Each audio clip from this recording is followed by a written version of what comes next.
Higit isang linggo matapos ang magnitude 6.9 na lindol sa Northern Cebu, muling niyanig ng malakas sa aftershock ang probinsya. Live mula sa Bogo City, Cebu, nangunguna sa balita si News 5 Visayas correspondent John Aroa. John, gaano kalakas ang panibagong aftershock dyan sa Cebu? Ayon sa Fox magnitude 5.8 ang aftershock na yumanig sa Northern Cebu ngayong araw. Naitala ang epicenter 40-kilometer kanluran ng Bogo. Sige, nakunan pa sa CCTV ang pagyanig sa Bogo City pasado ang nagtagal yan ng ilang segundo.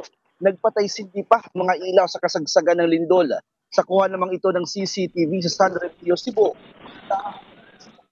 sa isang bakuran. Natumba ang mga lalagyan ng tubig sa lakas ng yanig. Sa downtown Cebu City, nagsiputukan ang mga linya ng kuryente matapos ang lindol. Ayon sa lokal na pamahalaan, wala pang naitatalang pinsala sa mga gusali matapos ang lindol.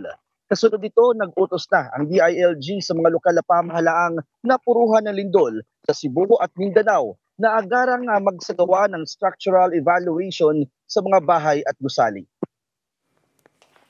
John, kumusta ang lagay ng mga kababayan natin na nananatili sa mga tent dyan sa area mo?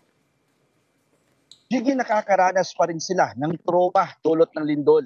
Binisita ng Philippine Red Cross ang mga pamilyang nasa tent city sa Bogo na hindi pagganap na nakakabangon mula sa naunang malakas na lindol. Kwento ng ilang evacuee, dinuduyan daw sila lalo na pag tuwing gabi kaya hindi sila makatulog.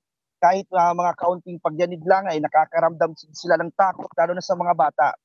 Sige, patuloy pa ang pamimigay ng pagkain ng itinatayong mobile kitchen. Walang napaulat na nasawi pero nasa 14 ang bilang ng mga sugatan dahil nga sa nangyaring pagyanig kaninang madaling araw. 2 dito sa San Remigio na pawang mga emergency responder. 8 namang katao ang sugatan sa Bogo at 4 sa Daan Bantayan.